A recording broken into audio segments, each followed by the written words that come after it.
ஆழ்ந்து கேளுங்கள்.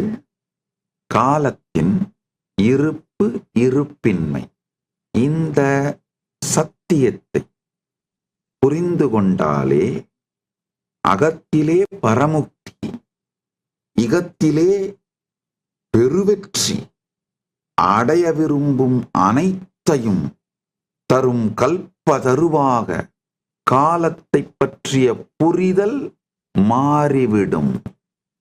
ஒரு சின்ன உதாரணம் சொல்றேன், கேளுங்க. கொஞ்சம் ஆழ்ந்து பார்த்தோம்னா, கடந்த காலம்னு ஒண்ணு இருக்கா? இல்ல. கடந்த காலம்னா என்ன? நீங்க உங்களுக்குள்ள வச்சிருக்கிற வெறும் நினைவுகள் மட்டும்தான். இதை இன்னைக்கு சத்சங்ல ரொம்ப ஆழமா விளக்குறேன், புரிஞ்சுக்கோங்க. படிப்படியா விளக்குறேன். இந்த அறிமுகத்தை புரிஞ்சுக்கிட்டீங்கன்னா அந்த சத்தியங்களுக்குள்ள ஆழமா போக முடியும். கடந்த காலம்ங்கிறது வேற ஒண்ணுமே இல்லை.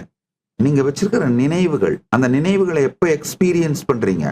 நிகழ்காலத்தில் தான் எக்ஸ்பீரியன்ஸ் பண்றீங்க.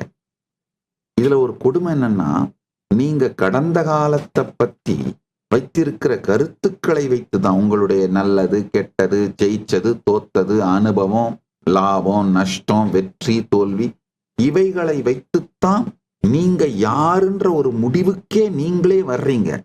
ஆனா அந்த கடந்த காலமே நிஜமாக நிகழ்ந்ததோட டாக்குமெண்டோ ரெக்கார்டோ அப்படியே ஒரு ஸ்டோர் பண்ணி வச்சிருக்கிற மெமரிய, அதாவது டாக்குமெண்ட் பண்ணி வச்சிருக்கிற என்ன நடந்ததோ அது அப்படியே வீடியோ ரெக்கார்ட் ஆயிருக்கு. நீங்க போய் ஆர்கைவ்ஸ்ல அந்த வீடியோவை புல் அவுட் பண்றீங்க. அந்த மாதிரி கிடையாது. உங்களை பத்தி உங்களுடைய கருத்து மாற மாற உங்களுடைய கடந்த காலத்தை பற்றி நீங்கள் வைத்திருக்கும் கருத்தும் மாறி போகும். அப்படின்னா என்ன அர்த்தம்?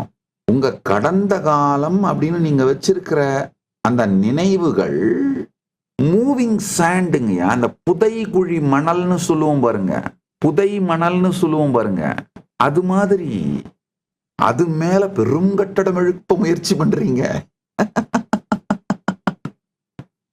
ஆழ்ந்து புரிஞ்சுக்கோங்க. குயிக் சாண்ட், குயிக் சாண்ட், அதாவது மூவ் ஆகிற குயிக் சாண்ட் மேல மிகப்பெரிய கட்டடத்தை எழுப்ப முயற்சி பண்றீங்க. புதை மணல் மேல மிகப்பெரிய கட்டடத்தை எழுப்ப முயற்சி பண்றீங்க.